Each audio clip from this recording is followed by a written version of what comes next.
I saw an advertisement saying Soundmaster School of Recording.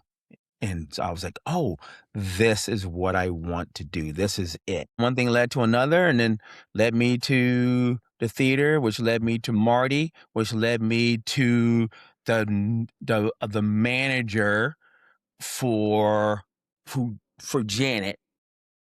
That's the person who brought me in, and that's the person who really, really changed my life. And that manager, his name is Roger Davies. Roger Okay. Davies he managed Janet. He managed Tina Turner, who's another person who really changed my life. So the two of the biggest people who changed my life was Roger Davies and Tina Turner.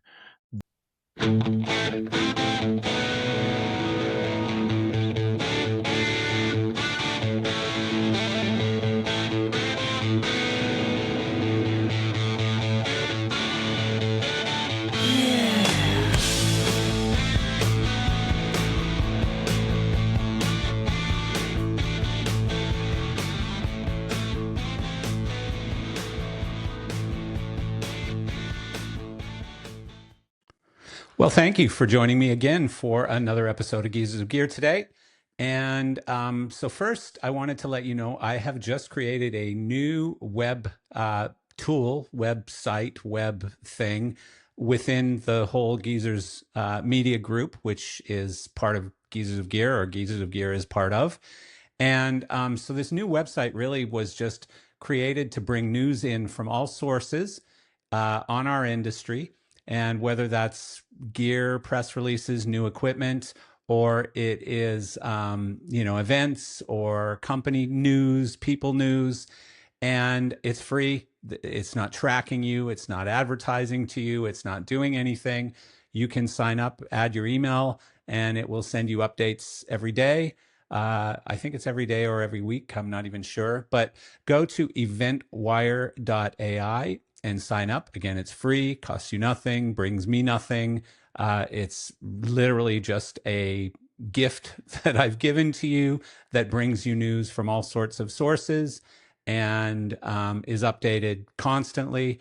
And we'll send you those updates by email if you choose to sign up. So eventwire.ai is a really great tool. So I hope you'll sign up for it.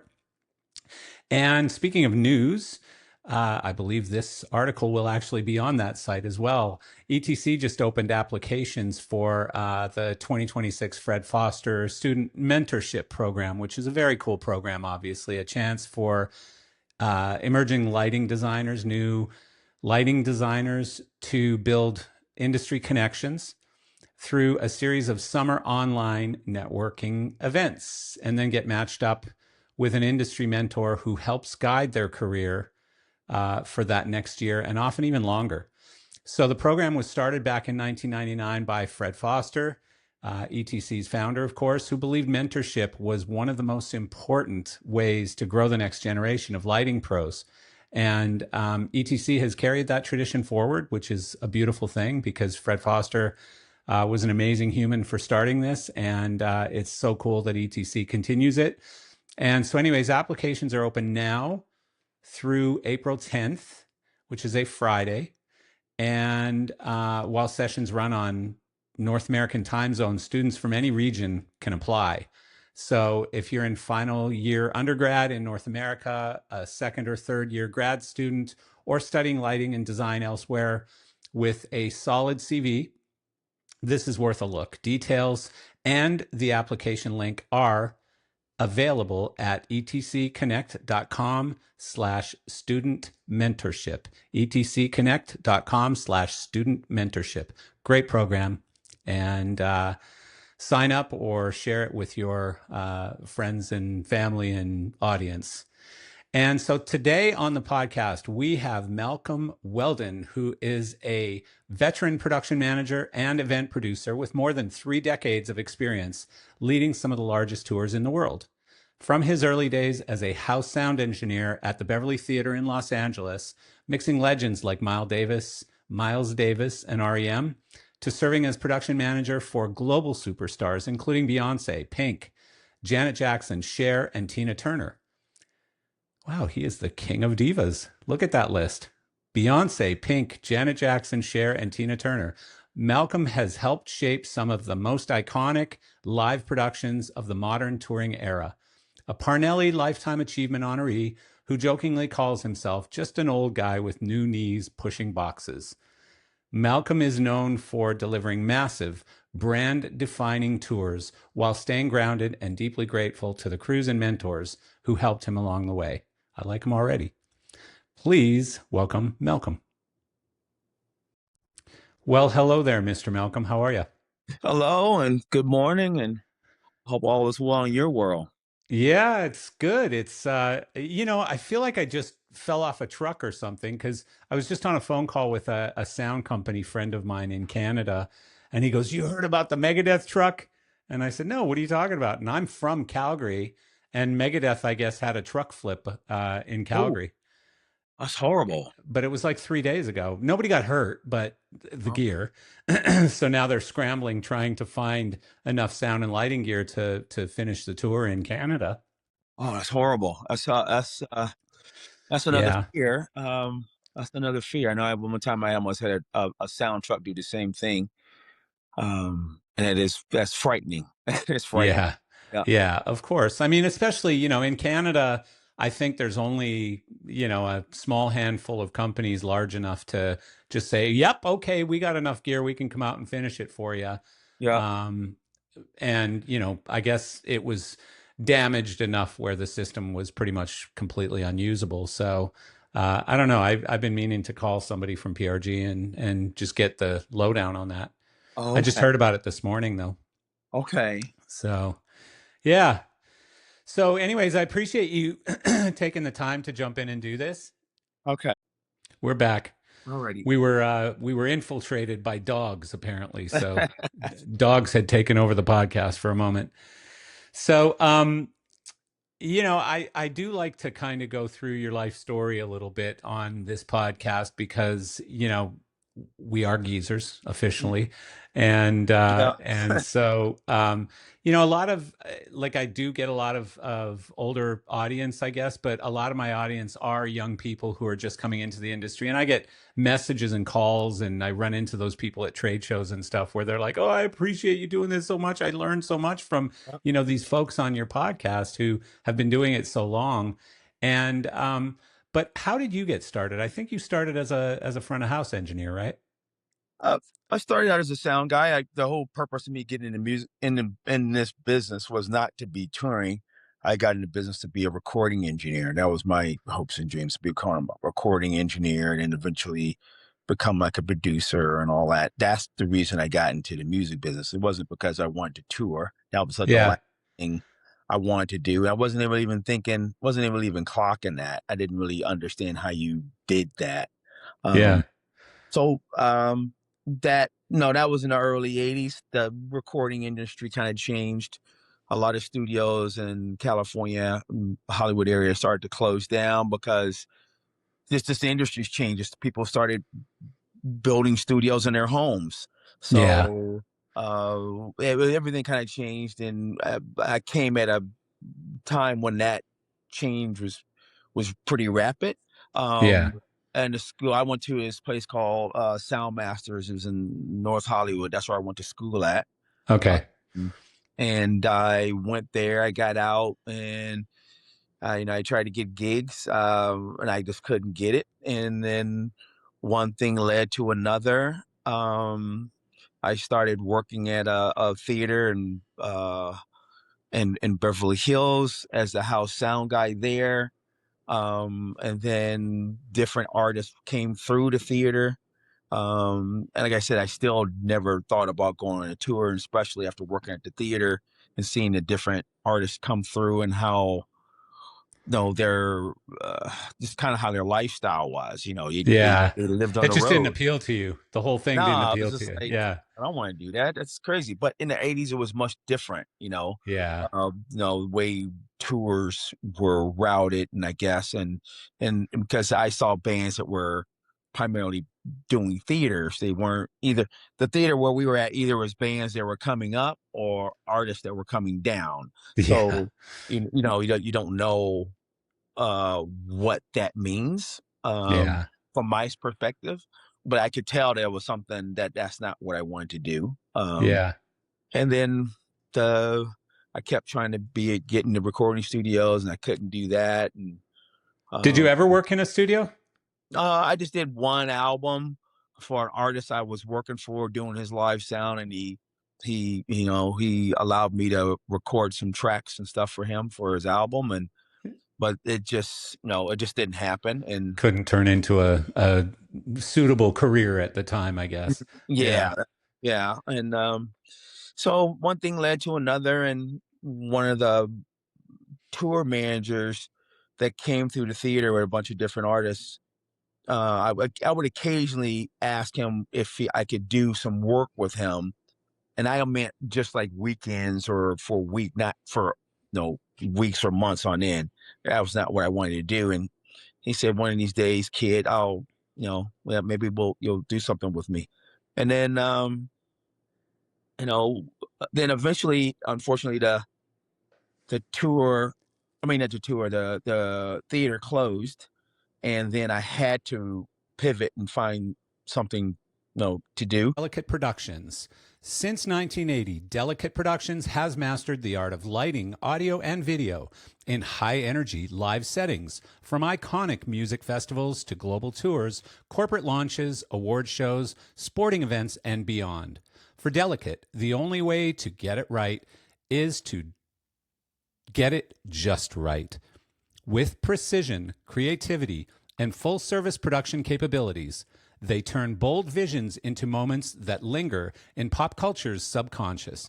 Need a single touring partner to handle audio, lighting, video rigging, and production design? Delicate delivers it all flawlessly. Located in the greater Los Angeles area and part of the Live Events Productions Network, Delicate has access to a deep nationwide inventory of gear and is powered by a highly skilled team amplifying your tour's full potential. Whether you need rigging, production design, or end to end show management, they deliver it all seamlessly. And it doesn't end there. Delicate delivers a full 360-degree production experience by teaming up with sister company Pyrotechnico, experts in fireworks, special effects, and drone light shows. Together, they create truly immersive, multi-sensory experiences that elevate every show. Visit delicate.com to see how unforgettable events get made.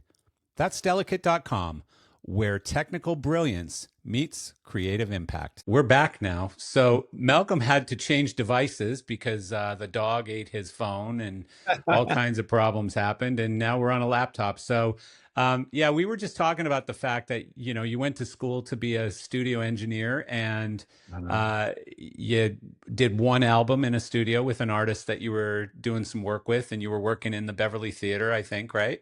That's correct. Yep. The So Beverly. we're up to speed, and then artists started coming through and probably offering you gigs, right? Yeah, a couple artists, couple of jazz artists, gospel. I worked for this jazz artist named George Howard, who was became a dear friend, and we were uh, Guitar player, right? sax player. He played sax. Sax player, yeah. Unfortunately, he passed away in the early '90s, but he was very instrumental in me getting a break and getting me started. And then I worked for him for a number of years, and then I did some touring with a gospel group called the Winans, BB and CC Winans, and like I said, I I started doing little things around town, and then one thing led to another, and then like I said, I worked for this one tour manager for him to see if he I guess, yeah, I think he wanted to see how I was not in my normal environment, and he had me do this one festival for him as a stage manager. We did that one festival, and then a couple of weeks later, he called me to ask me if I wanted to go on tour, and at that point, I had nothing. I was I was brokered and broke, so Yeah. happy. He kinda Just to have a gig, yeah. Just to have a gig, yes. Yeah. I had a one-year-old, and my wife was pregnant with my daughter at the time, and, we were it was rough times, tough times. So he offered this gig to me, he told me who the artist was, and I wasn't familiar who the artist was because that wasn't the music I listened to. So I was like, "Yeah, okay," um, I got the gig, and then, you know, well, I So don't know. so that was a tour, or that was a like a This was a one-off thing, tour. or? This was a tour that was coming up. So I did Oh, one festival thing for him, the Pacific Asian Festival in Pan Pacific Park in LA. I did that okay. thing, and then that one thing led to him offering me a gig. So Off this was your first real tour? This is my first real tour. Yeah, I had never Okay. really done a As real stage tour. manager. Yeah, as a stage manager. He asked me to come out as Cool. stage manager, and like I said, he offered me the gig. He told me who the artist was. I didn't know who the artist was because that wasn't the music I listened to. And then maybe a couple of days later, I was in a grocery store, and that's back in the '80s where you'd walk into a grocery store and you'd have all the magazines and all uh, Yeah. newspapers with Magazines, what are those? yeah, yeah, Yeah. People Magazine, Us Magazine, all those different magazines that were out back then. And I looked over and I saw, let's say it's about 10 magazines or things, and out of the 10, maybe about half of them had this artist that I was Oh, working for. I was like, so you were oh, like, "Whoa, these guys are the wow. real deal." Yeah, this is a real person. I mean, I didn't because I didn't know who that person was, and it kind of blew me away. Then I realized that the artist. Well, I realized that who I was working for was really famous at that point, and she was at that point, and that was Paula Abdul. Oh And my goodness, wow. so Yeah. I So went you on. had no idea who she was. Somebody said you're gonna come work for Paula Abdul, and you're like, "Okay." Yeah, You know? yeah. I Yeah. said, Does yeah, she pay well? Will I get yeah. I a just wanted to will I get get. paid every week? I just Yeah. wanted a gig. That was it. I Yeah. didn't care. And so we went on tour, and that was called the MTV tour. That was in '89. And so yeah, that was Oh, that was like right at the height of her thing, I guess. oh Like, yeah, cause yeah, she was big right then. she was huge. She was the guest that I kind of compared to the Gaga or any really famous person at that point. Yeah, Um that was her moment. That was Yeah. yeah, so we did Yeah. that tour, and then as you do the tour, and it was new to me, and I just thought, "Oh, if I got done that tour, I'll just go right to another one," but that's not how it works because no one really knew me besides the person I And what were the venues? we were Theaters, doing arenas? amphitheaters and arenas, Oh, so yeah, wow. it was So multiple that was acts. your first exposure to that too, right? Oh, yeah, yeah, yeah. I mean, So do it you was remember what it was like to be on that first tour? Like what was the most shocking sort of stuff? I guess the most shocking part is just the lifestyle of being on tour. That's Yeah. the thing. That's the hard part when you first start it because you're constantly moving. You're having to understand you're living out of a suitcase. You're in and out of hotels. You're on a bus. It's not like like a normal person's life where you finish your job and you get in your car and you drive home and you sleep and you get up and go to the job again. It's not. It's a Yeah. completely different thing. So that Now was you're a gypsy. yes, yes, yeah. Yeah. It was a whole other different lifestyle. So I had to get Yeah. understanding. What about living on a bus with a bunch of dudes you don't know? You have to get adjusted to it. I had never Yeah. done that before. I didn't know about that. So you got to understand it. And there was other people who had been on tours, um, and had to explain to me the proper bus etiquette. Uh, Yeah. No you pooping on the bus. More people on the bus. It's just Yeah. giving everybody's space, understanding that bunk that you're in, that's your space, um, Yeah. and just just being respectful for of everybody who else is on the bus. And so Yeah. So that was that shocking? Like, did you want to call your mom and say, "Please come pick me up"? You know? no, because I like I said, I was broke, so Yeah. it was whatever I needed to do to keep You were the just happy to be getting paid. Yeah. no to have Yeah. to get paid. And um, Yeah. so I did that tour and it ended, and I thought I was gonna get another gig right afterwards, and of course it didn't happen because no one knew me. Yeah. uh, Yeah. who I was, and I think we toured for maybe about 4 months, and then I was off for 8 months. Then I Oh got boy. another tour, and that led to a kind of the same kind of thing. You work about 4 or 5 months, and then you're off for another maybe 7 or 8 months. And no, things led to one thing led to another, and you get another tour. And then I think now by I think it was 91 is when I Paula Abdul went back out on her own tour. It was called a Spellbound tour. Yeah. Now, the gentleman who hired me, who actually really helped me, was a guy named Marty Hom, who's I was going to ask you because I saw all of your artists and I'm like, wait a sec. This guy's following Marty around, you yeah, know? but Marty gave me a lot. I got a lot of jobs through Marty. He was Yeah. very helpful in my career. Well, you've obviously done great work for him because you're still working with all of his artists today, the same ones, right? Yeah, we kind of Yeah. crossed paths. We definitely Yeah. crossed paths. Um, yeah, he was very instrumental in So me. Marty was the tour manager for Paul Abdul back then? He was a tour manager Ah, for okay. Paula Abdul. Yeah, Yeah. Paula tour, and then, the next time I did some other stuff without Marty, and then another tour kinda came up. What was it? Oh, Janet Jackson. He was the tour manager for Janet. That was back in '94. So I did Yeah. that tour. We toured United States, uh, and then that tour ended. Um, and like in That a wasn't Rhythm Nation. That was after that. Rhythm Nation, I think, would have no, been like, this was Rhythm Nation was in '89. Uh, right. Yeah. Because I I used to have a Rhythm Nation tour jacket because my oh, ex-wife worked for her record company. oh, right, And so I right. had a tour jacket from that. I don't know where it is. I don't think I have it anymore. Maybe she kept it in the divorce. I don't know. But but yeah, so I remember seeing the next tour too. That was the one for It's called Janet, the one I did, and that was right. the Was that the one where she did the weird striptease act at the front of the stage with the chair dance thing? oh, yeah, yes, that was that one. Took Yeah, a person out of the audience and did yes, a little dance for them. I yeah, was like, wow, yeah, that is crazy. that was Yeah, that one, yeah. yeah, That tour, we were out in all of '94, and then the tour kinda ended in, kinda like, you know, end of summer.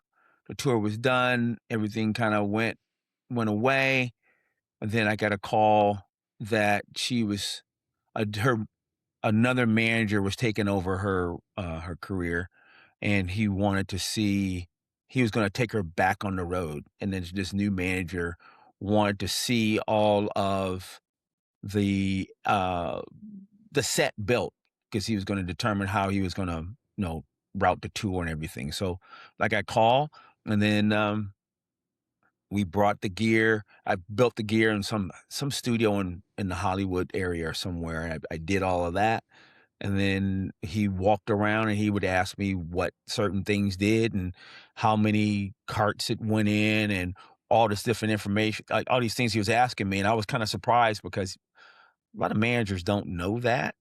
yeah, Managers are either they came from being an accountant or a lawyer or an agent or something, but they don't know the nuts and bolts of touring. But yeah. this They're not paying attention to the hardware. they're not paying Yeah, attention to that, and I was kinda surprised. And then he said, "Okay," and it kinda went away, and then later on, I got a call, that the tour was on and that he wanted me to do the tour, and I was surprised because I thought because he was cutting things, he was getting rid of a bunch of stuff. Like he'd ask me what this thing was, and I'd tell him what it was. And he would say, "Well, how many people does it take to build it?" And I tell him, and he goes, "Okay, how many? What do you think? How many trucks is all this?" And so I would tell him what I thought. If he cut certain things, this is what this would end up being.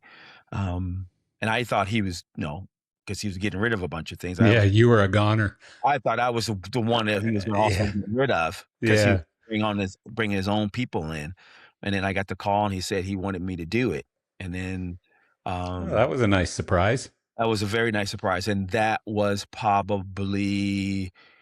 mm, probably the biggest impact in my life. Really? that was what probably it was three people who really affected my life. My grandmother, who got me my first job, who got me and that first job I got me to the theater. And What then was that me first job? she introduced me. I kind of skipped that part. I'm sorry. So my grandmother. This is she. We my family is originally from Oklahoma, and they migrated from Oklahoma to California in the 50s. And my grandmother and became a domestic worker. So she was a nanny and a housekeeper, and Okay. she worked for different families in Southern California. I, I guess she was very good at it.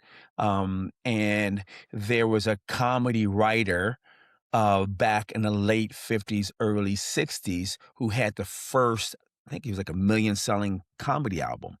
It went, and that's this right. He became after that he became the Hollywood writer for writing comedy. His name was Stan Freberg, and then Okay. and so my grandmother was working for Stan Freberg in his home in Beverly Hills. She was the housekeeper and the nanny for the family. Um, Wow. and she did that for as for a number of years. And then their daughter, Donna Freeberg, she was the nanny and helped raise Donna up. And so once my grandmother retired from that, Donna stayed in contact with my grandmother. Oh, that's nice. So she, every holiday or my grandmother's birthday, Donna would always call. And so to make a long story short, um, Donna must be about 6 years older than me, and I probably hadn't seen or heard from Donna in probably like maybe 10 years, 10 or more years. And then one day I went over to my grandmother's house and she said that she had spoken to Donna and she told Donna that I was and wanted to be a recording engineer or something like that. And then Donna said, "Oh, that's what my husband does." And so my grandmother said, she said, "You need to call Donna, and because her husband does what you do, and maybe they can help you." And of course, I didn't think my grandmother knew what she was talking about. I was like, this is old. Yeah. Most black people even back then didn't understand what I wanted to do. A lot of Yeah. didn't understand what I was trying to achieve. So I was just like, "What is this? This is old lady. She doesn't know what I'm talking about." I didn't pay any attention to it. That's So funny. so a week goes by. I I come back over to my grandmother's house and she goes, hey, did you call Donna?" I was like, "No, no, Mama, I didn't call Donna." "Boy, you better come in here. I'm gonna call her right now, and you're gonna talk to her on the phone." And I was like, "No, that's not necessary, Mama. Yes, this is what you're gonna do." So she calls her. I speak to Donna. We're talking on the phone. She goes, "Okay, that's what my husband does. You need to well, I'm gonna hook you up with him. You're gonna call and you guys get together." So I call. I talk to him. We talk. He says, "Okay, meet me at DR Studios." So I go, "Okay." And so he gives me the address, and as I'm going that way, I start to realize that I have been kind of like driving past this area when I was going to recording school. It was just it was maybe only about a mile away from Oh, wow. where Hmm. DR Studios was. So I pull into DR Studios, and then it says DR Studios, DR Dance Studios, and I'm like, "This is not what I'm looking for. I'm not looking to work for a dance studio." And I go in, But I do need a gig. "You need a gig." Yeah. I don't think I need it that bad unless. So I go in, I ask for this guy. His name was Todd Fisher. He goes, "I'm here to meet Todd Fisher." And they go, "Okay." They call for him. He comes out and he we greet, and then he kind of is walking me around, showing me the studio, and I'm not that interested because it's not what I'm really thinking about. It's like the complex had like four big dance studio rooms, and then it had two smaller dance studios, and then it had and later on, we finally got in the back, and then it had a smaller room, which was a recording room, recording studio, but it did like voiceover work uh, for Oh, for radio and TV. And I was like, okay, now this I'm going, okay, okay, this is getting a little bit better. And then he takes me outside, he's showing me around, and he takes me over to this truck, like a 24 or 26-foot box truck, and he opens it up, and it's a mobile recording studio. Oh, Oh, okay, this guy is real. All right, okay. So yeah, we kind of hit it off. He asked me, he had a couple gigs coming up, and did I want to help him? And it was like more of a live audio thing he wanted me to help him with, and so that's what I did. And then I started doing some work with him. At the same time, I was also I'm sorry, I was also working at a grocery store. This place called ABC Market. So I was even when I was working at the studio, I was also working at the when I was working at the theater, I was also working at the grocery store. Uh, ah, and so I started working for Todd, doing these little shows and little things with him. And then one day he asked me, at the DR Studios, he said that there was a church in there that had rented space there, and on Thursdays and Sundays they had church services, and they were looking for a sound guy. And he asked me, did I want to do it? And I said, yeah, yeah, because all I wanted to do was mix. I was like, yeah, I get to mix. Yeah, he goes, yep, yeah, that's what we'll do. So that's what I started doing. Um, the church started in one of the small dance studios in there, and then it grew to when it ended up being one of the bigger studios, and then it grew so big that we kind of had two studios, and I'd put speakers in the service would be in one studio, and it would be filled, and then we'd put speakers in another studio, so like a satellite. Yeah, yeah, it was a satellite, and so we did yeah. that.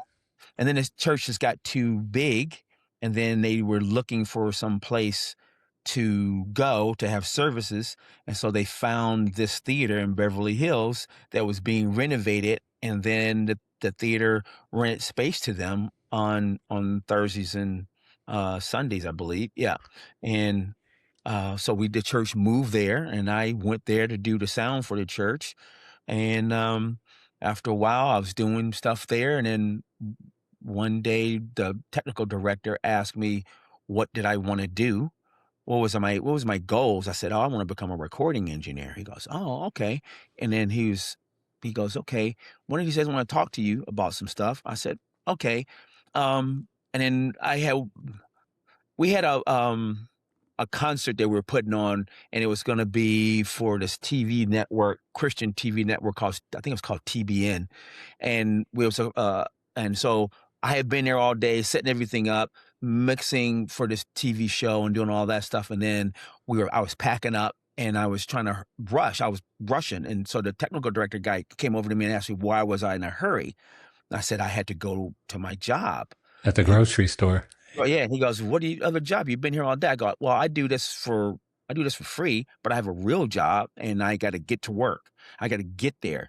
And Oh, he you was like, weren't being paid for this gig "For the church? for No, the no, no. church. I was just Oh, oh, paid. wow.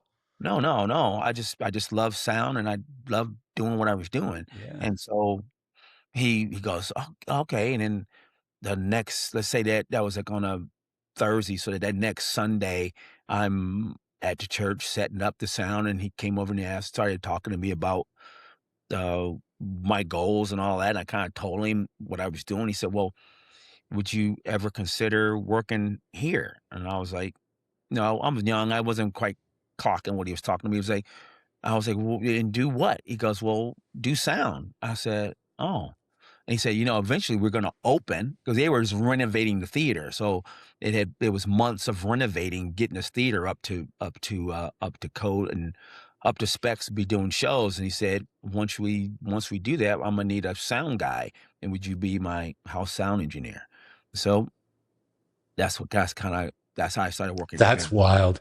Isn't it amazing where, like, I always teach my son that. I always teach my employees that, if you sit up at a bar and you order a drink or some food or something, talk to the guy next to you. Oh, yes. What do you do? You know, and you just never know where those ideas or leads or opportunities are going to come from for your next gig, or your next opportunity or whatever it is. Are you the And same so, way? Who knew it had come from your grandmother, right? Yeah, yep. My grandmother is why I'm here now. My She got grandmother you your career start. got me. Yeah, that's the whole. That was my jump off point. It Um, sounds like though you were really driven, you were going to get there anyway, but she just gave you that. She gave you the opportunity, the doorway in or yeah. whatever. So she Yeah. opened the door for me, and it was next after that. And it's just what That's she was. amazing. It's up to you. You can be whatever you want to be. She didn't feel that in me. If you work hard and believe in yourself, and you're doing That's for a amazing. purpose, things will happen, and it did. Strong women in your life can Yes, certainly, really give you a sort of a path to follow. That's for sure. My mom was definitely. always like that. But I was going to ask you, so you keep saying, like, I was explaining to people, this is what I want to do. What do you want to do? I just want to do sound. I just want to be a recording. Where'd that come from? Um, that came from I again, it was because I love music. I Yeah. love music, and I love being around musicians because I find it miraculous that something that other thing that's out there can come into someone, and they can think up something, and that can come through them and then come through their hands or out of their mouth, and they can play this instrument. I'm still But you thrown. never wanted to be a musician. You just No, wanted to. I wanted to Yeah. be a bass player, and I Yeah. played bass, Yeah. and I knew early on that I wasn't going to be the musician that I wanted to be, and Yeah. so Me too. so That's I why the I guitars are on the wall and I'm I on the see. chair. Yeah, Yeah. yeah, Yeah. yeah. I pivoted and went in a different direction, and, like I said, I'm still enthralled by that, But and so when you were, you loved music and you loved music going through people and all that stuff, but what made you really decide that sound and being a sound engineer was how you wanted to sort of, you know, do that? as back in the day, albums came out, and in the back of the album would have be all the liner notes, and then the liner notes would tell you it would tell you all the musicians that played, everybody that was a part of making that record, and I would always see on there it said recording engineer or producer, and I was like, well, what is that? I kept trying to figure out what that was, and then I finally realized, oh, that's who records and makes the record. So it just clicked for you. Yeah, it just clicked, and That's cool. that's what told me this is Yeah. what I'm gonna do, and the thing was just trying to figure out how do you do that? You know, Yeah. how do you become that? And I've remember this is back in the day where the LA Times weekend paper would come out, and it had a section in the paper called a calendar, and a calendar section talked about mostly about entertainment in LA, all the different concerts and all the different things that were going on in LA for that week. And one day I'm going through it, and then I saw an advertisement saying Sound Master School of Recording. And so I was like, oh, this is what I want to do. This is It it. called out to you. Yeah. Yeah. And then, like I said, that one thing led to another, and me doing that and getting out, and my mom introducing me to get me back into That's talking, so cool. and then me Yeah. working for Donna's husband, Todd Fisher. Oh, I left out. So DR Studios, it DR standing for was initials for Debbie Reynolds, and Debbie Reynolds was the 40s and 50s.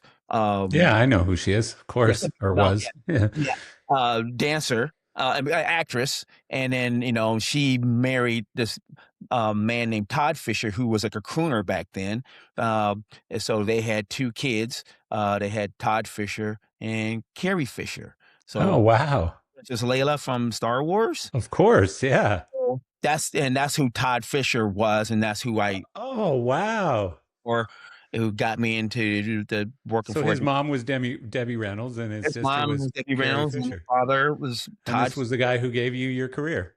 who kinda That got is me started. wild. Yeah, That's crazy. one thing led to another, and then led me to the theater, which led me to Marty, which led me to the manager for for Janet, who Yeah. originally this other manager, he did Rhythm Nation for Janet, and then that tour ended, and then he left Janet, and then another manager took over, and that manager and that 94 tour was managing Janet. Then when that tour ended, the original manager came back, and that was the guy that I was talking to when we were Oh, in the and set. that's who brought you back in. And that's the person who brought me in, and that's the person who really, really changed my life. And that manager, his name is Roger Davies. For 50 years, ETC has made a name for itself in the world of entertainment technology. You can find ETC products in buildings of every size across the entire globe. Broadway shows, rock concerts, sports stadiums, outdoor parks, TV studios, and convention centers, you name it. They have all trusted ETC to make their spaces beautiful and safe. Many of these spaces include rigging systems to keep them running smoothly and safely. Fortunately, ETC Rigging offers a range of hoists and controls to accommodate the unique needs of various production spaces and budgets. ETC's motorized hoists and hoist control systems raise theater technology, including stage curtains, lighting equipment, backdrops, projection screens, and more. And the recent addition of Prodigy Balance, a new counterweight rigging solution for loads up to 1,200 pounds, brings more options to venues looking for safe, user-friendly rigging. If you need backstage rigging that is easy to learn and safe for students and volunteers to use, Prodigy Balance could be the answer. ETC is known for its customer support and 24/7, 365 availability. But now, employees have even more of a personal stake in maintaining that reputation because ETC has become 100% employee owned. Each person building the rigging systems, developing the control software, and answering support calls is actually an owner at ETC. Outstanding support, reliable products, innovative technologies. This is the foundation of excellence ETC has built over the past 50 years, and they plan to deliver more in the next 50. For the latest ETC products and installation news, visit etcconnect.com.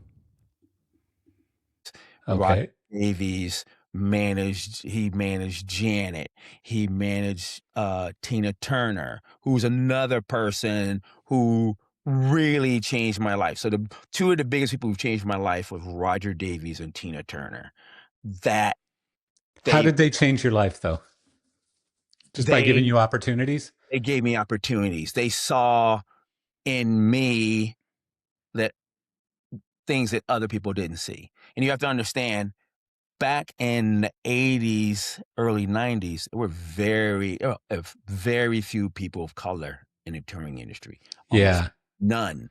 Yeah. Only person, especially in the pop rock There's still field. not that many. There's still not that many, It's not that many, remarkably. but it's It's way more way more, way now. A more. lot of Yeah. times when I was on tour, because I was, well, most of the time I was a stage manager, Yeah. and most of the time the only other people of color were the people that were on stage, were the Yeah. banders. So That's Roger crazy. That's crazy. I mean, totally changed my life. it seems so recent when you think of the 80s or whatever, but it literally is 40 years ago. Lots Well, changed. yeah. Yeah, lots changed since then. They say So, the arc of justice is wide, but it usually comes around to better things. So yeah. happened. I started working for Roger. I did the Janet tour that led to Tina, and then I started working for them. Then I did, even before that, I did on the tours. I did Ozzy Osbourne. I did a bunch of different other smaller tours. Then I started working for doing more things for Roger. So like I said, Janet, uh, Tina, Cher, um, Sade, um, Pink, this thing's just kind of rolling. That is wild. That is wild. Yeah. So, but when you say Ozzy, it kind of makes me laugh because, a guy growing up on jazz and R&B and, suddenly you're out with Ozzy, who's as crazy as they come and pretty heavy music too. That had to be a bit of a culture shock. Yeah, but I was I kinda had an eclectic taste, so Yeah. I listened to a wide variety of different music, especially after I started touring, because I started being around other people and hearing their taste in music, um, and even if you're touring, you don't necessarily have to like the music. You have to have Yeah. Of you don't course. have Yeah. have any interest in it at all. You're just trying to do your job to build as a production. I mean, as a stage manager back then, my job is to get the show in the building, to deal with all the hands, to make sure each department gets what they need, and to help get the show in. And so that's kind of like that became my forte. Yeah. And I tried to be my goal was to be the one of the best I wanted to be the best one of the best stage managers. If I Yeah. and so that's what I tried to do. Yeah. Was that just how you were? Like you were like, if I'm gonna do this thing, I'm gonna do it to the best of my ability. Was that your attitude? That was my Yeah. attitude. Yes, That's whatever it obviously what some of these people saw in you too, like Marty and yeah, Roger, and they yeah, saw that. They saw you as a guy who had hustle and a guy who always said yes and always got things done. yeah, You yeah, were and reliable. that was my thing is try to make people see that I was gonna do my best at whatever it was, and that's what my grandmother told me. She said, "Whatever you do, be your best at it." Because especially if this is something that you're gonna choose to do for your life, you wanna make sure that Such a what great you're lesson. saying is a representation of you, um, and you don't want to like, I don't wanna you kinda you wanna when everything is all said and done, you wanna say, "I put my all in it." No matter Yeah. what it is. You could be a mailman, you could be, you You know, know, it's so funny you say that, Malcolm, because my son, he's 21 now, but when he was, I don't know, 8 years old or something, when I would drive from the house to my office, because at the time I went into an office, I didn't work from home. And when I would drive from the house to my office, I live in Wellington, Florida. mm, And in Wellington, Florida, there's this guy who works for the city, the village, and he rides around in a golf cart and he's got one of those things and he stabs garbage and picks it up and puts it in the garbage can behind. But the thing that makes him unique is he's always smiling and he waves at every single car that goes by. And I'm talking waves passionately, like, that's how you great. doing today? You know, Yep. every single car, every single day, rain or shine, doesn't matter. He waves at every single car to a point where he's become famous for it. Outstanding. And I used to show him to my, because I'd open my windows or take the roof off my Mhm. car and just, hey, how are you today? You know, and he'd be so happy because I'm waving back at him, right? I understand. And I told my son, I don't care if you're picking up garbage or you're on stage or you're driving a race car or whatever you're doing in life, do it with a smile on your face and do it to the best of your ability. And you're gonna be just fine, kid. That's And very I true. believe in that so much, Malcolm. I love that your grandmother taught you that. Yeah, yeah, The other yeah. the other thing I read in your notes though was something about Earth, Wind, and Fire, that they had an impact on you somehow early on. Yes, that was the very first concert I went to. It was at the LA Forum. I must have been about 10 years old, uh, Wow. 10 or 11. That was the very first show, and I was blown away by that. I remember going in and walking into the Forum and seeing this show, and I was just, like, mesmerized, and that, I think, was the thing that really got me into That music. was the spark. That was Yeah. about, oh, music. It was a whole because Earth, Wind& and Fire, they it was jazz, it was pop, it had rock, it had a little bit of Well, and they were everything, so visual and too. the visual, Y- yes, they were very Yeah. visual. They are What's the his ones name? that Vernon or something, the bass player who does that, yeah, yeah, yeah. does that whole little thing all the time, you know. Birdie White, Vernon, yeah, that's it. Yeah. and Maurice Yeah. White was the Yeah. leader Yeah, of course. singer, and Yeah. they had all these magic elements and all this theatrical stuff, so they took the theatrical and the music and kind of put it together, and I was blown away by it. Well, and they were incredible musicians too, That was great a that singers, was great everything. that was the Yeah. reason I They were the really full package. that was the main thing I really got is because the musicianship and the Yeah. way they recorded their records. You could hear an Earth, Wind& and Fire record and just the clarity of all the instruments and everything, and just the way it sounded was a lot um, was different than a lot of other records. Is Yeah. kinda what kinda led me to, um, exploring more about music, and, like, Yeah. the liner notes was I think it's probably a Earth, Wind& and Fire record where I started really looking at stuff. Yeah. Did your Yes. grandma take you to that concert? No, no, my Oh, mom, bought me tickets for that, that was amazing. I can't even imagine how she even did that, 'cause I'm a support kid from South Central LA. I literally only live about 2.5 miles from the Forum, and like I said, my very first show was at the Forum, and I remember, years later, I was working for Paula Abdul, who, she was started out as a Laker girl, and eventually Paula played the Forum, and I'm at the Forum with Paula Abdul that's on so crazy. doing, That had to make you feel pretty good. oh yeah, yeah, yeah. You Did see, did your grandma live long enough to see you get into the career that you wanted? N she did as the theater, but at that point she had a bunch of health issues, and then, unfortunately, she passed away. Yeah. Um, but I know, she's always there. Yeah. She's Well, and I've plus had she got to see you were on your way. Yep, She yep, she yep, probably felt real good that you were on your way to doing what you wanted to be doing. So, yes. at what point did touring switch from this is a weird gig that I don't want any part of to being a job it became first, and then at some point I'm guessing that it turned into more of a passion where it was like, wow, I really do love what I'm doing now. Uh when Yeah. did that happen? Um, I was on this, it happened kinda I was on a tour, and I was, stage manager for this one tour, and that happened to be an artist, Milli Vanilli. So I did Milli Oh Vanilli boy. Yeah.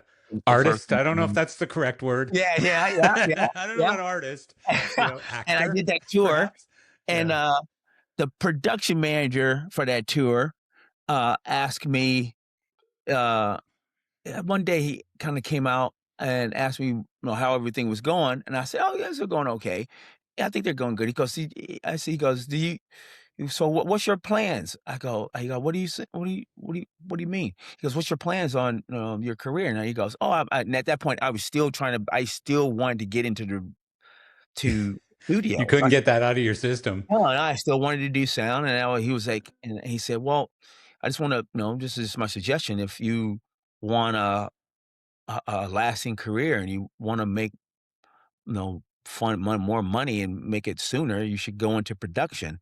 And I was like, I was young. I was like, I don't wanna do this. I don't for a living." And he said, "Well, you just, just think about it."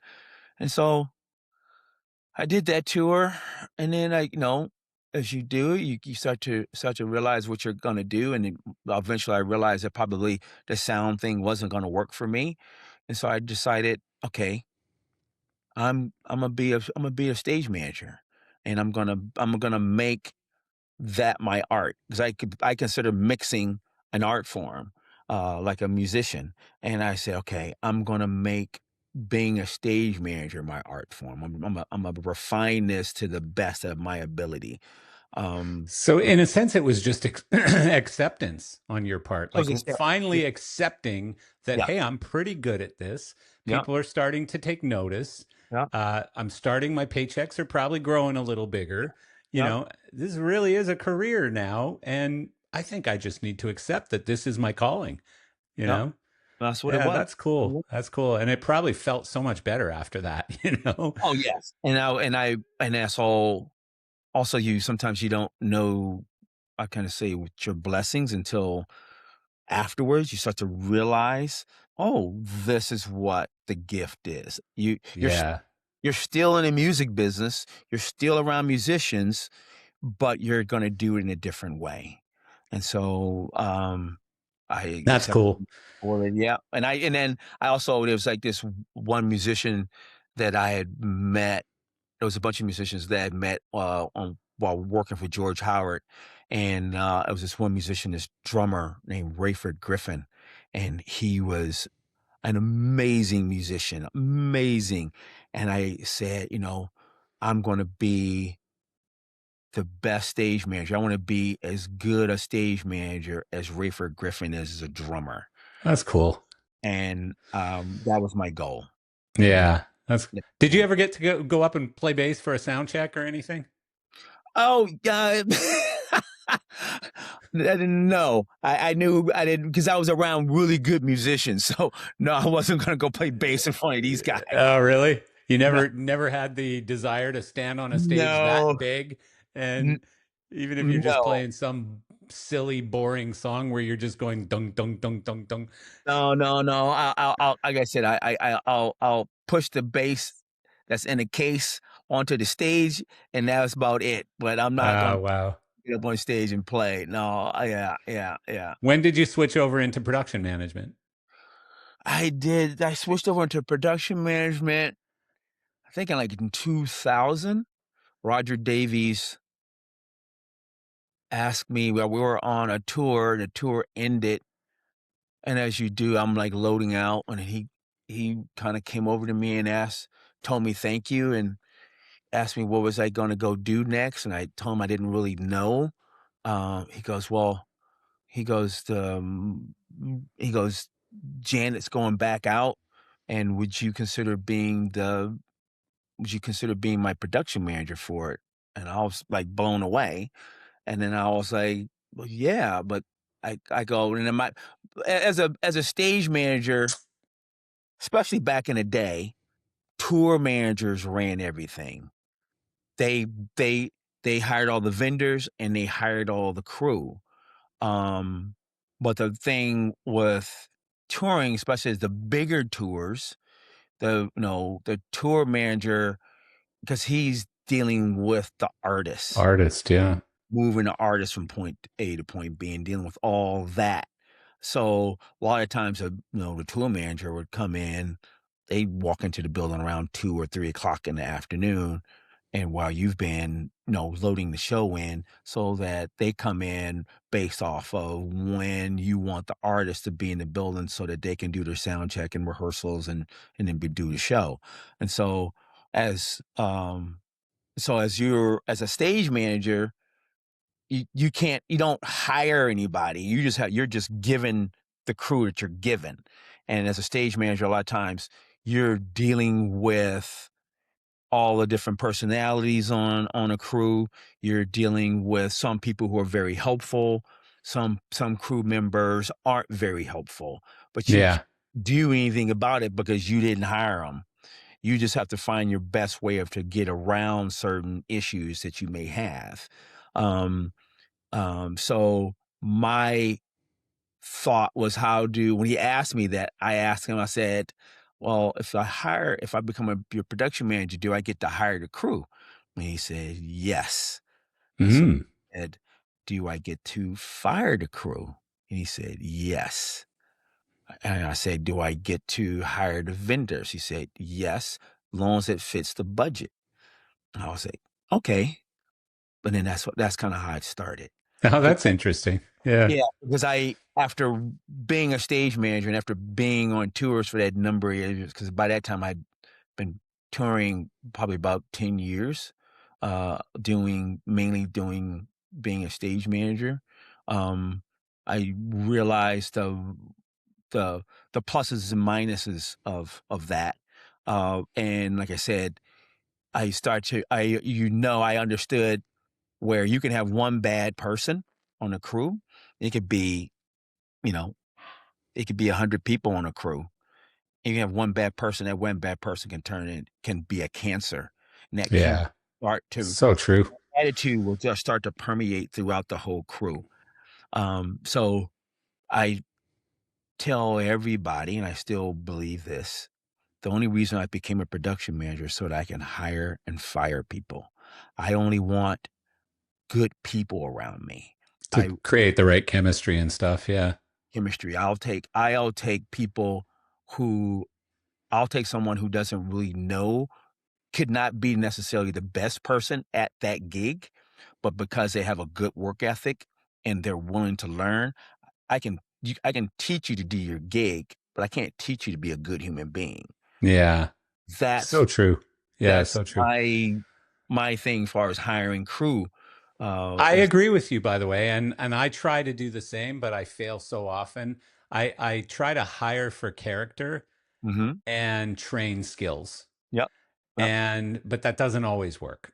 Oh, You know, it seems I've like failed many times at that. oh, and I've done the same Yeah. thing. 'Cause some people, you may see someone, uh, I've hired people that I've used in different cities. They were local crew members, and they were really good at what they were doing, Yeah. but it didn't translate to touring Yeah. because touring is a different thing, It's a different animal. Yeah. just Well, and so some people too, like especially not as bad now, but back in certainly the 80s and 90s, and still a little bit today, but the lifestyle that you get into yeah, when you're on the road and you get into the drugs and the partying and the girls and the alcohol and whatever else all goes with that.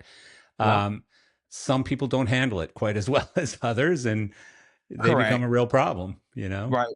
Yeah. Like, other times on tour, it's not the work that's the problem. It's When you're the not day working, it's the off, downtime. Yeah. the downtime where people can fall into the pitfalls of what's there, uh, Yeah. what usually Yeah. gets trouble. So yeah, yeah, So you, I had Marty on this podcast, and I asked him the same question, about working with really some of the most iconic, probably the most iconic divas in the history of this business. yeah, And I think he also doesn't he do Bet as well, and yeah. I did met I met her think with. I, Madonna as well. yeah, yep. Actually, the both of us have. I know that's kind of I got my claim to fame was uh, working for mostly female acts. I Being did. the diva master. Yeah, yeah, yeah. Yeah. So Yeah. Yeah. how is that harder? How much harder is it? Is it more demanding when you're working for not only a female artist, but a female superstar, a Beyonce, a Janet Jackson at the time, a Madonna. Is Oof, it is Madonna. it ridiculous? I know Madonna was tough. I remember I was standing one time in the forum with Peter Morse Oh, a when friend of mine. Oh, yes. yeah, when Madonna was it was the Drowned tour. I Uh-huh, remember because I had lights on it. I was a lighting vendor at the time. And I'm standing talking with Peter, and Madonna comes in with her daughter and with Guy Ritchie uh-huh. into the forum. They were there for rehearsals. And she looked at the set and she just started cursing and yelling and throwing an absolute fit over that set. Yeah, yeah. She hated it and let everyone know who was there that she Right, hated it and how much she hated it and how right. much she had spent on it, Yep. and that this has to go now, and there's no way I'm standing in front of that monstrosity, Yeah. and it needs to change. I don't care. You need to get rid of this thing. And so they put a coat of paint on it, and I think she came in 2 days later, and I love it. See, I told you you needed a different set. You know, Oh I my mean, god. typical, right? Yeah. That's one of those But things, I used to tell people, "Friends don't let other friends work for Madonna." yeah, I've heard that one Yeah, before. yeah, yeah, yeah. Who was She's it? I think it was a monitor engineer or something oh, who told me yeah, that. yeah. Yeah, She's a taskmaster, so, yeah. yeah, But no. is it a lot harder when you're working for female superstars than it is for male superstars? No, no. I used to think that. I used to think that because I had been doing a lot of female acts, and then I remember I got a call. I had done a share tour. We had been out for, like, 3 years, a 3-year tour. It was a really long tour, a very successful tour, Wow.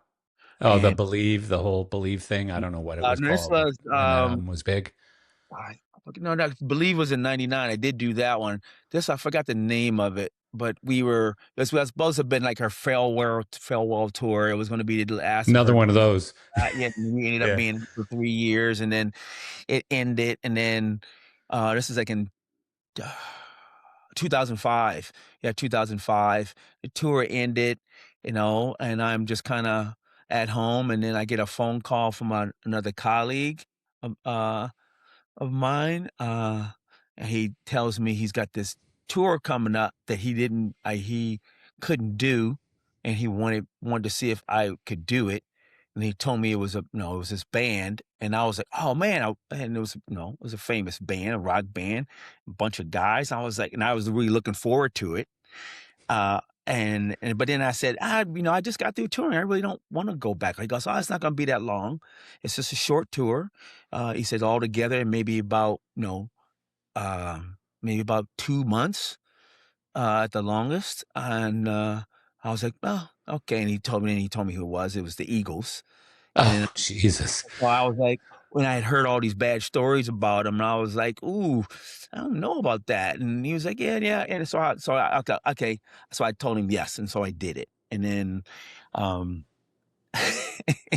no, that's a whole other experience working for the Eagles. So Yeah.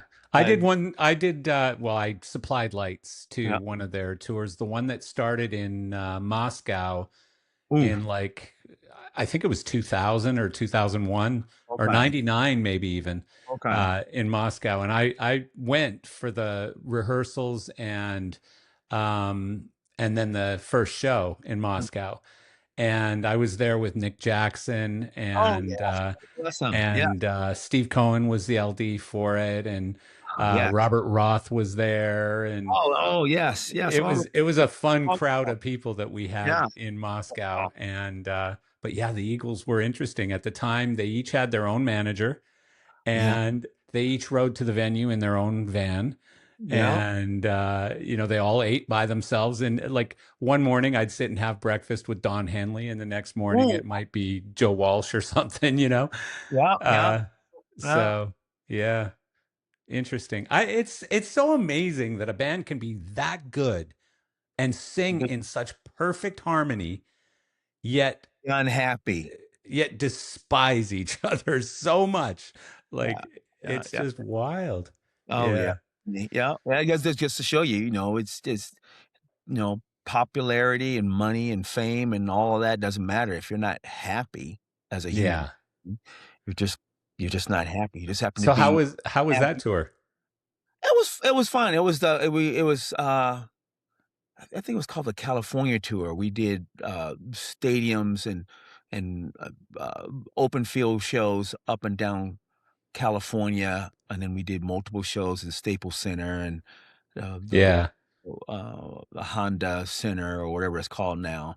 The So we appetite for that band just never stops, like No, they no, sold out all those shows at the Sphere too. And yeah, amazing, iconic, amazing, amazing group of musicians, yeah, well, but and just the material. yeah, yeah, The yeah, material lives on forever. forever, They had so many hits.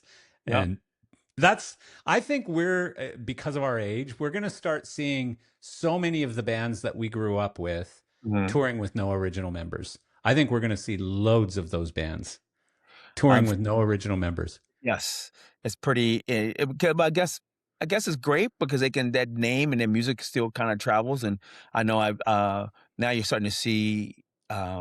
A couple of years ago, in 2022, I was doing I was on tour with Pink, and I was a production manager for Pink, and I was also the production manager for Stevie Nicks, Okay. and Stevie was doing amphitheater tour. Um, and what was so great was, I start to see younger audience members. And Hmm. I believe they were coming. Some were coming with their grandparents, or their parents, and but then some people you just saw they were coming because they just heard the music and in love with the music. You know what's funny, Malcolm? You probably took care of a guest for me one time because Marty was on my podcast, and it had to be 6 months later. I got an email from a lady who said, my daughter heard the podcast with Marty. Hmm. She's she's she had some sort of debilitating illness. I don't remember what it was, but her biggest wish in life was to see Stevie Nicks Oh, wow. and or Fleetwood Mac, Yeah, yeah. and And, she just thought Marty was the most incredible man, and the stories about Stevie and stuff Yep. were incredible. And so I forwarded this email to Marty and said, hey, seems legit. She seems like a nice lady. Let me know if you want to do anything with it. And he goes, absolutely. If you can handle it, great. But I'll take care of the situation on our end. And it was in North Carolina, as I recall. Okay. But he set her right up, and she sent me. She was in tears. Splendid. She was so thrilled that he had taken care of that, and her daughter. She sent me pictures of her daughter at the show and all Oh, this stuff. outstanding. This was just Outstanding. after COVID, so of course there was Okay. no meet Yep. and greets or anything. Yep. So, Yep. so anyways, yeah, that was cool. Marty's such a great dude. I love Marty. I He's really helped. like Marty. Marty is amazing. He has helped so many people. Yeah. So many people, reaching back and bringing people up. Like I said, he helped me and got me started, and he's done that. So he does that so often. Every tour, he's probably finding somebody He to seems really loyal too. very loyal, Like very. once you're in his circle, Yep. as long as you don't screw him, once you're in his circle, you're You're golden. you're golden. He's gonna, yeah. So definitely he's another person that gives you a launching pad. It's up to you. Yeah, and then I tell he says it, and I say it as well. It's just I'm just giving you a platform to show who you are. After that, it's up to you. If you really want to do this, then it's all up to you. I'm just giving you the opportunity, and That's that's so cool. does, and I try to do the same thing. Yeah. You do that as well? You Oh, try to mentor people and then oh keep them yeah, going? yeah, That's yeah, cool. So yeah. you've got your list of favorites? Favorites of what? Everything, whether it's vendors or crew or whatever, people that you like to work with. Um, like I said, my Roger Davies is one of my favorites because No, of I mean the people under you, the people that you're oh, hiring, the people you're hiring. yeah, yes. There's a gentleman who was a stagehand that I used to meet, and I used to work with a lot when I went through Texas. And this gentleman, his name is Gilbert Castilleja. It goes by the name of Pork Chop, and his story kind of mirrored mine. So anytime I would come in through Texas, and he would always ask me, take me on tour one of these days, take me on tour, and I said, okay, one of these days, kid, one of these days. And so uh, I was rehearsing with an artist in Texas for a Super Bowl, and Pork Chop was my he became like my crew chief and was the main guy I worked with the whole time while I was there. Wow. Person, and we were there for like about a week. And of course, he kept was asking me about taking me on tour, and I said one of these days something's going to happen. And then this happened that I was going to the share tour was going to go to Europe, and that share tour was heading to Europe, and I want to say one of one of the carpenters couldn't make the tour, and so I told Chop, I said, "Hey Chop," I asked him, I said, do you have a passport?" He goes, "Yeah, I got a passport." I go, "Okay, I got a job I got a gig for you. You're gonna go tour with me with Cher on the Cher tour." And he was like, "Oh," I said, "Get ready to go because we're heading out." And that is probably one of the proudest things I've done in my career. Really? Pork Chop started out as the fourth carpenter on Cher, and then through the years, he rose to be the head carpenter, and then he rose to being her stage manager, and Wow. he rose to be her production manager. Damn. So to see someone's life change, because That's amazing. that is a life-changing thing. You start to see someone's career blossom. They're starting to make more money. They're starting to be able to do things for their family, like buy a house, take care of their family, It's amazing. kids through school or You whatever. literally changed his life path. You just So altered it's the same as path of mine. his life. That's what Yeah, Martin did that's to me, and amazing. I that's what love that. Abby I Davies get did. goosebumps from that. Yeah, I like so that. to see someone go from one position to another position in their life and to see them blossom, there is no Yeah. there is nothing better than that. Let me ask you this. So, you started in a theater, and then you started touring. I'm assuming mostly arenas and stuff, but most of what you're doing now, I think, is in stadiums, right? Like BTS's stadiums, Yes, obviously Beyonce stadiums. yeah, yeah. Uh, Last year we did Beyonce Cowboy Carter tour, and that was the biggest touring production ever. Uh, yeah. only thing that was bigger than that before that was U2 360. Huh. Uh, and we kind of surpassed that. And that's not Wow. I'm proud. It's just more stuff to Yeah. move around.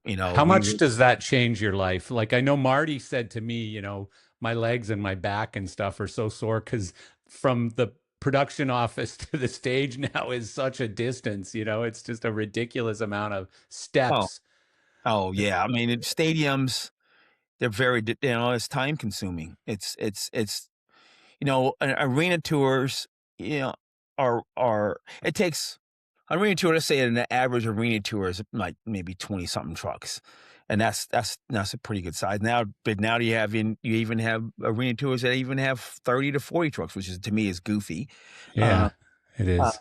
but stadium tours are normally bigger, so they're there's just more of it. You know, like like Beyonce's tour, we were 81, 81 trucks of production, and I think we were 18 trucks of steel. No, 20. That's insane. A hundred trucks for a friggin' tour, huh? Yeah, That is crazy. and Were you get it. leapfrogging the steel? Oh yeah, we had two. We had two systems that Yeah. leapfrogged. Two systems in America and two systems in Europe and the UK. We went and to get it from one continent to the other, 8 747s, cargo planes. Um, yeah, and That's so quite a production. And people yeah, wonder why the tickets are, $500 or whatever. Guess what? we're Look around. all Yeah. that stuff, someone's gotta pay for it, and we're the touring industry is blessed. We're blessed, Yeah. and the thing that kinda helped us, it was the decline of people buying records. People buying actually going into a store and buying a CD or buying streaming changed everything for the music industry. There's all there was pluses and there was many minuses because Yeah. artists make any money from a record. But Uh, also social media and YouTube, yep, certainly like because these artists they get 10 million followers on TikTok, and mhm, then fans are just rabid. They want to go out and see the show. that They've gotten to know them, you yep, know, so closely on these social media platforms, so they're dying to go see the show. The CEO, I keep repeating this, but the CEO from Live Nation, on one of his speeches they asked him, "Do you see the market continuing to grow?" And he said, "Yeah, we're very bullish on it." yep, And why? It's these shows are so big and there's so many shows out and stuff. And he said, "Here's the thing: most of these artists have 20 million fans on social media. All I got to do, I got an easy job. I just have to sell tickets to 5% of them." mhm, you know, and yep, and it's true when you say it like that, right? Like that's a huge number. 500,000 people are going to want to see this show. Wow, you know. yep, So the numbers are just ridiculous. Does your job get that much harder, or does it just does. require more time? It it it, uh, it does. It because it shows the productions are bigger. A lot of the artists now only want to be out for a shorter period of time, and a lot of them don't wanna tour for a whole year. They may wanna only tour maybe 6 months, maybe only 5 months, um, Yeah, because of, uh, their availability because they have so many other things they're doing in their yeah, life. So and then the schedules get tighter, yeah. so we're trying to do a lot more in a shorter period of time.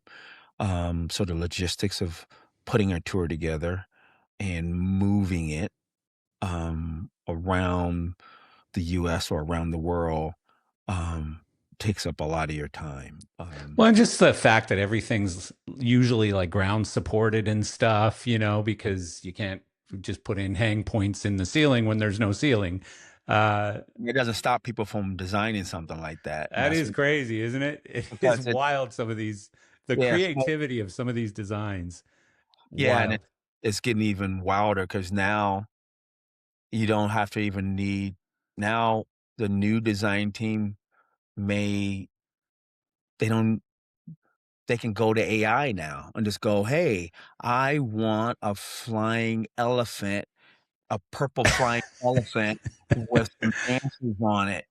Yeah, show me a picture of that." And Well, as then long as you got a big enough check, Tate can create it. Sure, yeah, purple yeah, elephants. Do you want them and I female elephants or male elephants?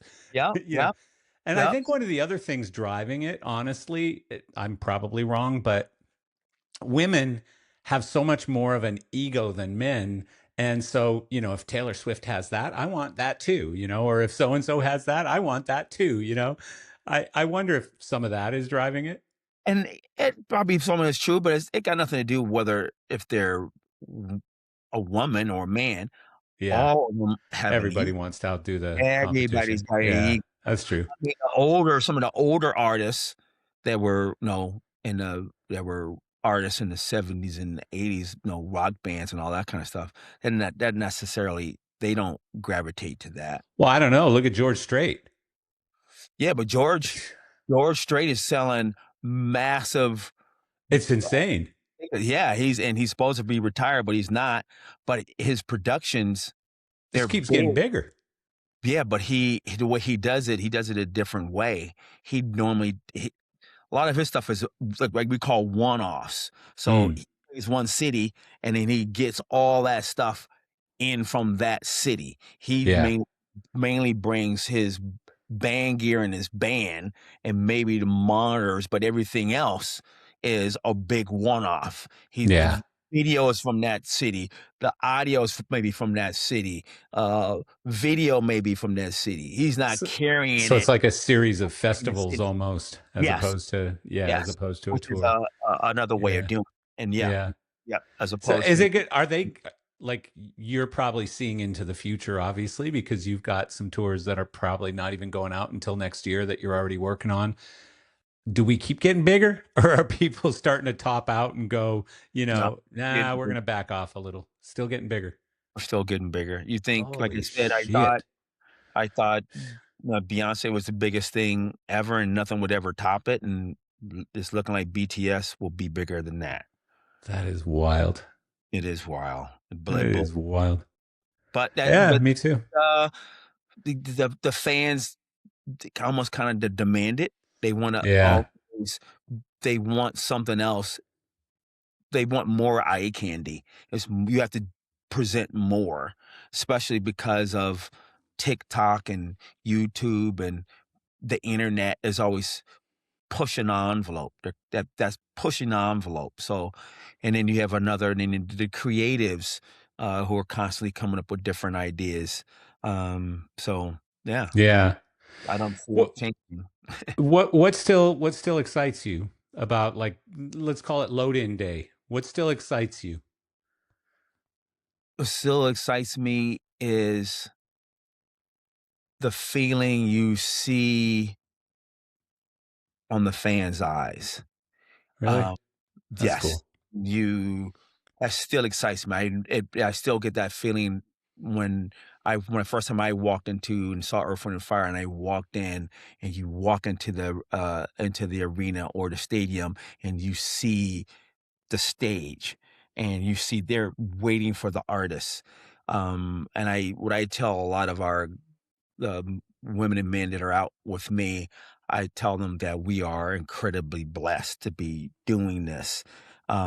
What we do, we don't save lives, we ain't saving souls, but maybe someone is coming to a show that is doing that. Maybe this show, maybe there may be a mom, a single woman, single mom, or a firefighter, or anybody, and this is maybe one of the only shows they get to go see, and this show is well, hopefully they enjoy themselves, and that's impactful on their lives for that moment, and Yeah.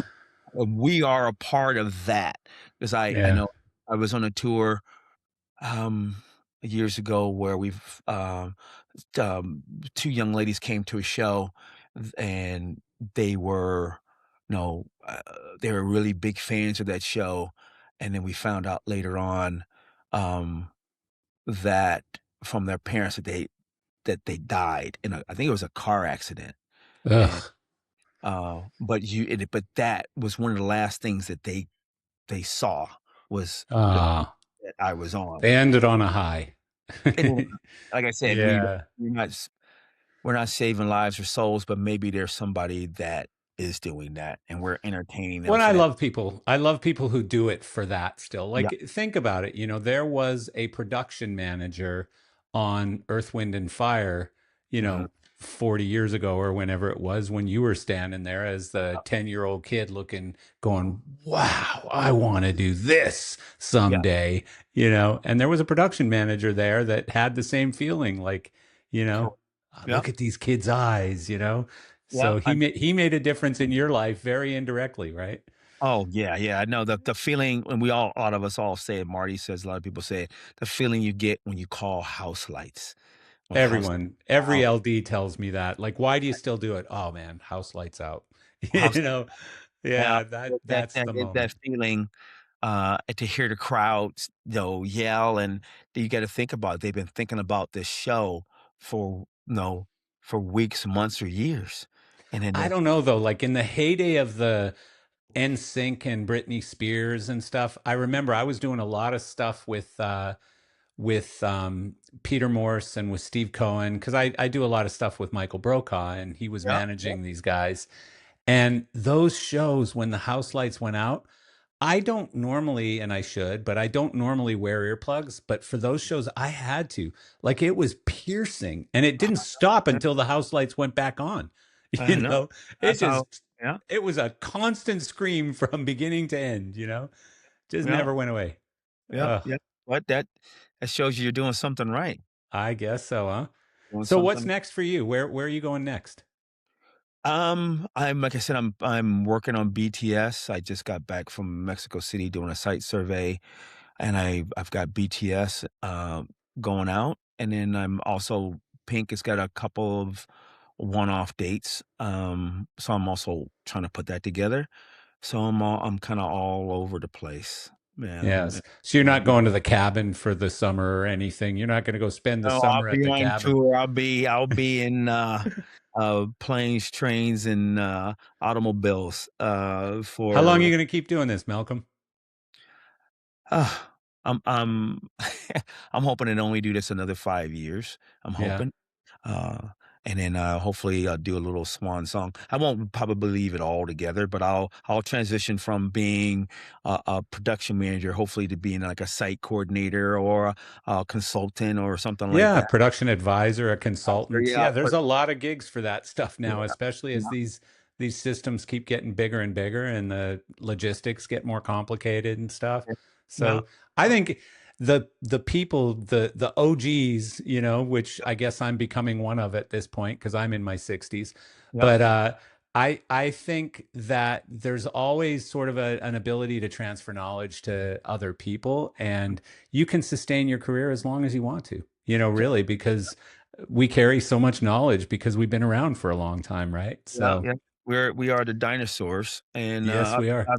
I've put together a couple of tours where, I think the thing is different now is like, back in the day, artists would start off playing clubs, and they would play clubs for a number of years, and then eventually they'd move and play theaters, and then they played theaters for a number of years, and then they would jump to maybe stadiums or opening up for stadium acts that Yeah, were playing stadiums. Now you can go literally from your bedroom. Like artists can go from obscurity to playing arenas, and it's then wild. moving right to stadiums. Uh, Yeah. but a lot of times the artists are growing faster than their production. So they starting out with a small production team, and then that small production team isn't isn't as prepared for the success and the speed that the artist grows Yeah. at. What's the young girl that Marty does? You probably do her too. Uh, um, um, Olivia yeah, Rodrigo Olivia or whatever. Rodriguez. Yeah, Olivia, yeah. Yeah, yes, I mean, she was one of those that just yeah, popped into the industry doing yeah, stadiums practically. Like it Yeah, was just, it's crazy how it works now. I come from an era where you worked through the clubs to, yeah, maybe you got to a community center or something, and yeah, then God forbid you made it to a theater, you yeah, know. But there wasn't social media and all of these things that could make you a mega success, yeah. quickly. So, Yeah, but it goes well, away sometimes pretty quickly as well because a lot of the sure does. younger generation, their attention span is really short. So It is true, isn't it? you could be you know the taste of the town 1 year, and then it could all kind of drop off in 2 years. You're done. Well, they always say don't shit on people who are on their way on, or when you're on your way up, We'll we'll because see you on our might way need them again when you're on your way down. You're going to see the down. same people, Yeah, right? So I'm sure yeah, I screwed that one up completely. yeah. Well, Malcolm, I appreciate you taking the time to do this, and it's been great getting to know you and hear your story and stuff. I think people are really going to dig it. And yeah, you mentioned dinosaurs. It's funny because we do an event that Geezers of Gear is involved in called Dining with Dinosaurs. Uh-huh. And it's a thing that we just did our second year, and it was huge. And you'd know everyone that was there. Literally, like you'd know every single. So we've got dinosaurs on one side, which is like 20 or 25 people that are lighting designers, production managers, sound engineers, whatever. And then we've got a bunch of either just industry people or young people who buy tickets to come to this event. It's at the LDI trade show, the lighting trade show Oh, yeah, in yeah, I did. Vegas. Yeah, I spoke at that. Was it that? Yeah, this year. As the first time I ever Yeah. went. Yeah, yeah, yeah, Yeah. yeah. Yeah, so we did this event there called Dining with Dinosaurs, and it was several hundred people, and it was just a very very cool event. So maybe we'll invite you this year if you'll come and do that. Yeah, It'd be yeah, fun. It'd be yeah. fun. It's a transfer of knowledge, and Yep, just mentorship and allowing these young people coming into the industry to be in a room and to be able to network with that level of people. Like I that's didn't have that available to me when I was starting my career, so I didn't either. nor I did didn't. you. Yeah, nor did you. Your No, grandma gave it to you, but it I'm on wasn't my available to you. got me started. Yep, yep, Yeah, yeah. yep. Well, thank you, Malcolm. I appreciate you. Yeah, I appreciate you, and I wish you well. Take care and stay safe Yeah, out yeah, and you have fun this summer out with BTS and there. All right, thanks. screaming teenagers. Yes, yes, yes. BTS must stand for screaming teenagers in Japanese or whatever, Korean. Yeah, yeah, Yeah. yeah, All yeah. right. Thanks, Malcolm. You're welcome. Take care. Today's podcast is brought to you by GearShare, the world's first AI powered cross rental platform built for the live events industry. The GearShare team have been busy onboarding customers and connecting rental and production houses around the world to smarter ways to find and deploy the gear they need without the usual chaos. And now, with a new affiliate program, you can earn just by sharing this valuable tool. Whether you're a designer, account exec, or production manager, if you've got connections in this business, you can offer a discount and get paid real money when your friends sign up. It's as simple as that. GearShare is expanding globally, helping companies to reduce capex, increase utilization, and keep shows rolling smarter. Check it out and join the disruption at gearshare.live.